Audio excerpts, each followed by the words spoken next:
to make her upset. I don't know. Eli gets there and he's like, what's going on? And she's freaking out, and I don't really remember what else happens.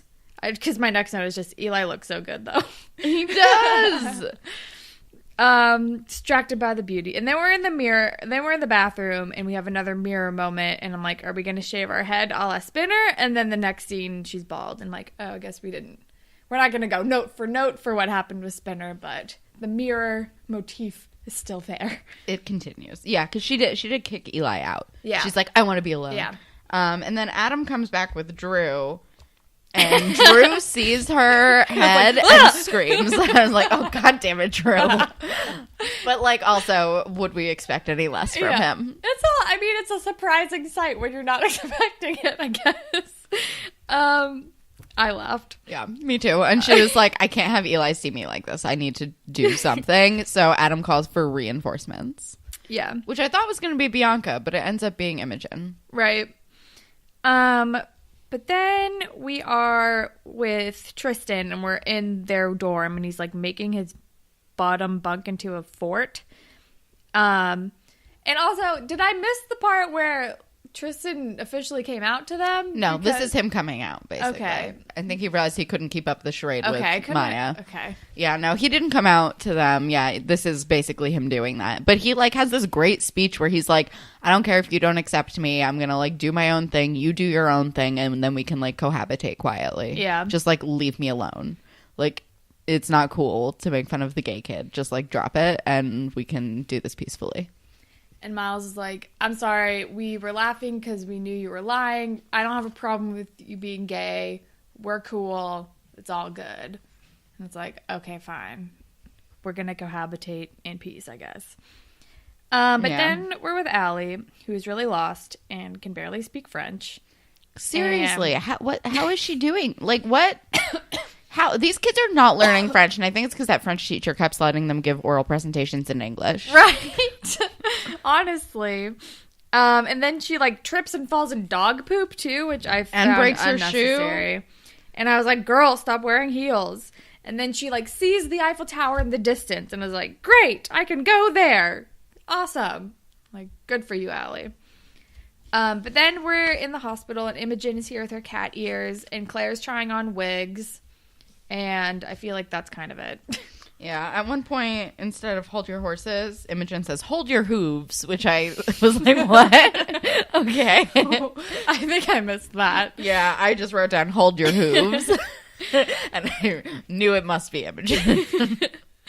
And then we're back in the dorm room, and we see that Tristan's bed is all like, or maybe this is when. Yeah, this is when he's like, we're cool, dude. Because Tristan comes in and sees his fort bed is no longer, and he has a mint on his pillow.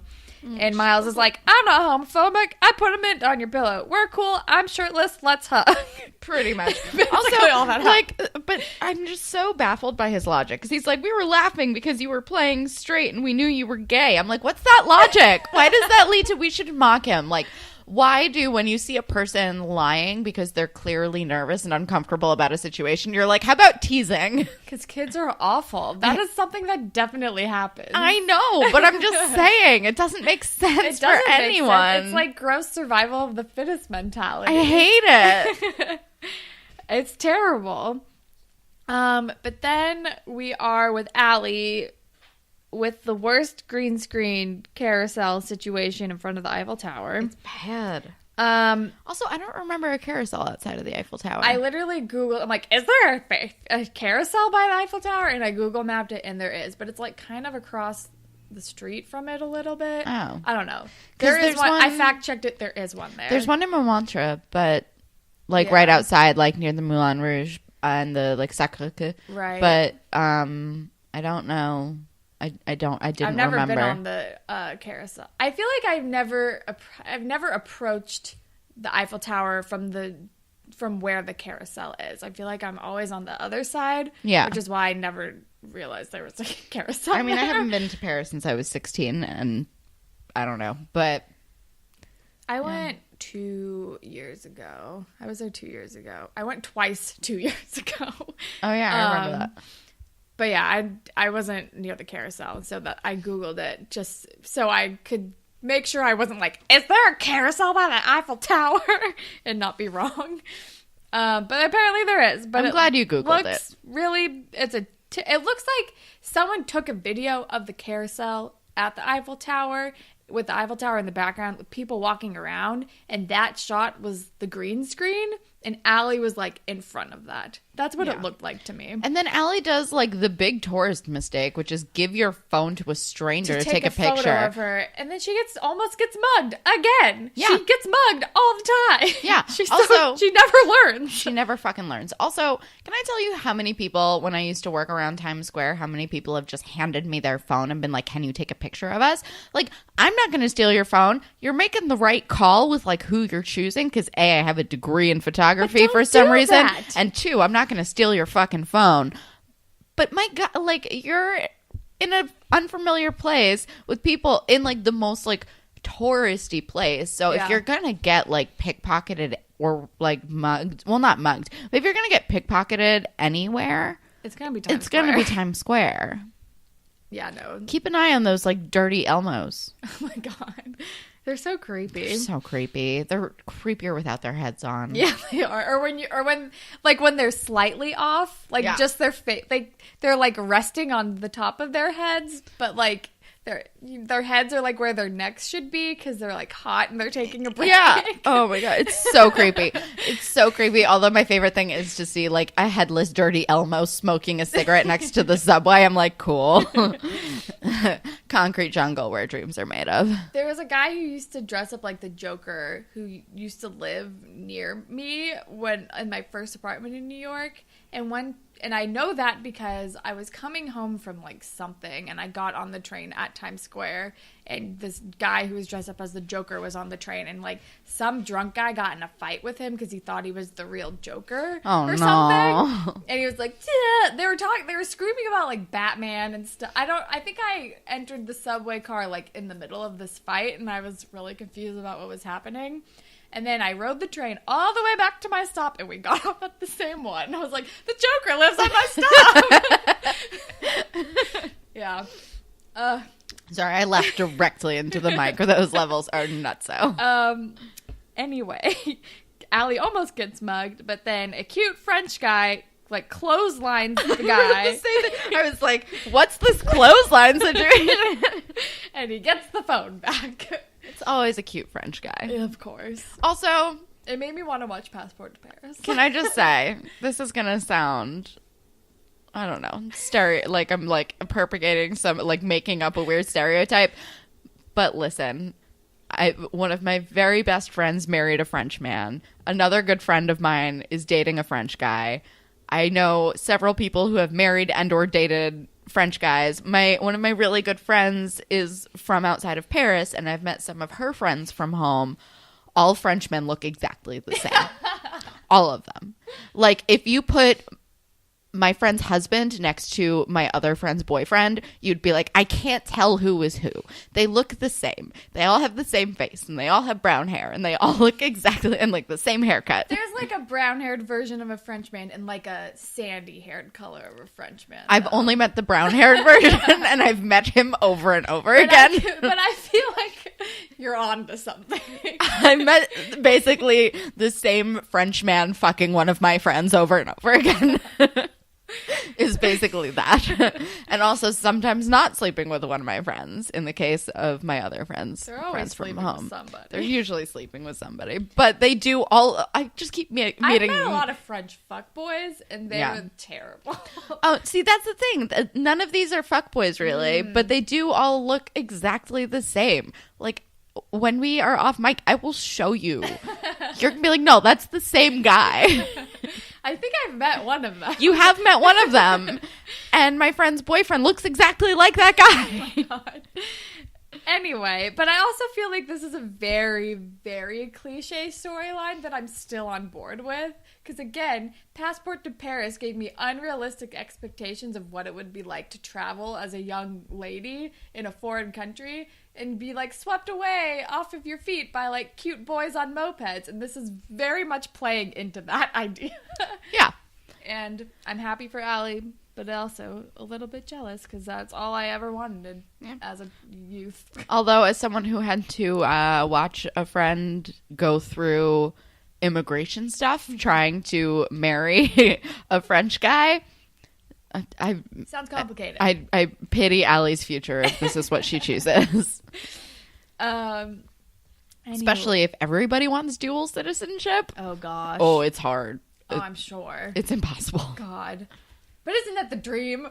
It is. Anywho, we're back in the hospital. Claire has the blonde wig on, and it's not terrible. I like it.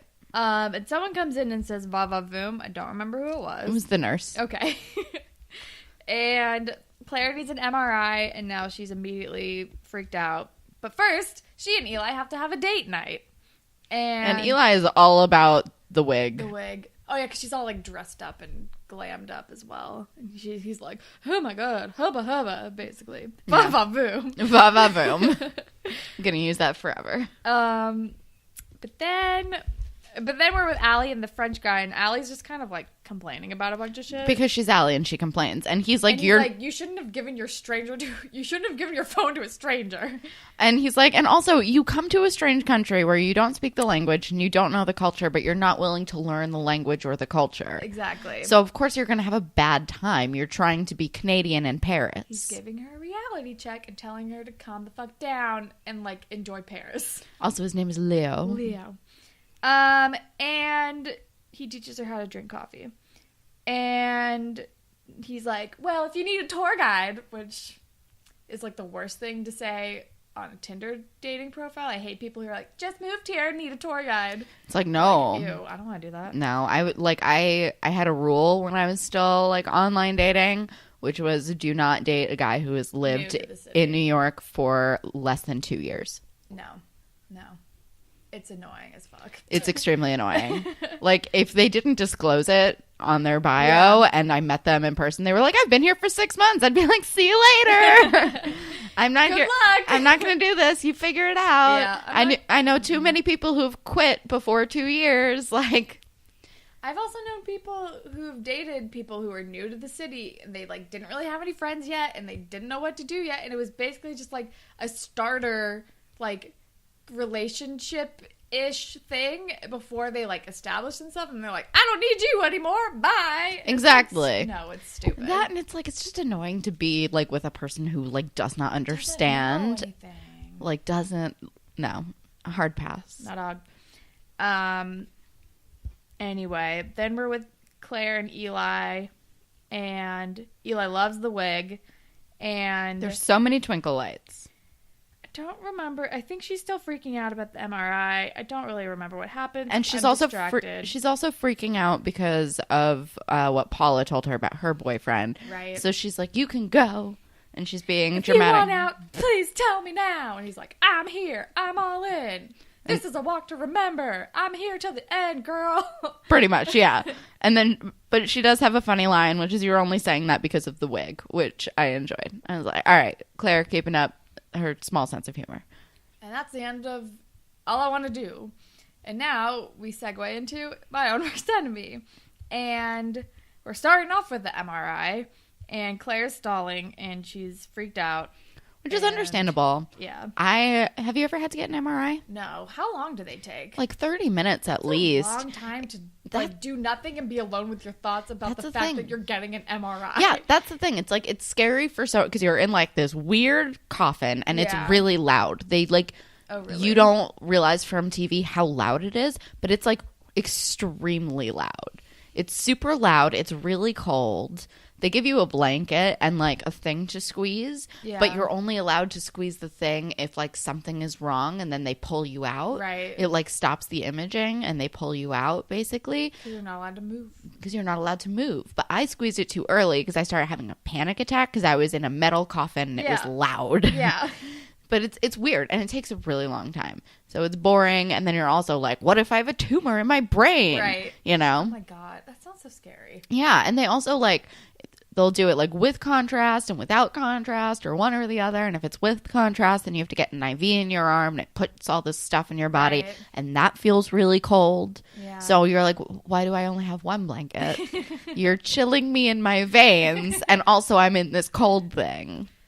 I don't know. Fucking MRI. It sounds scary as fuck.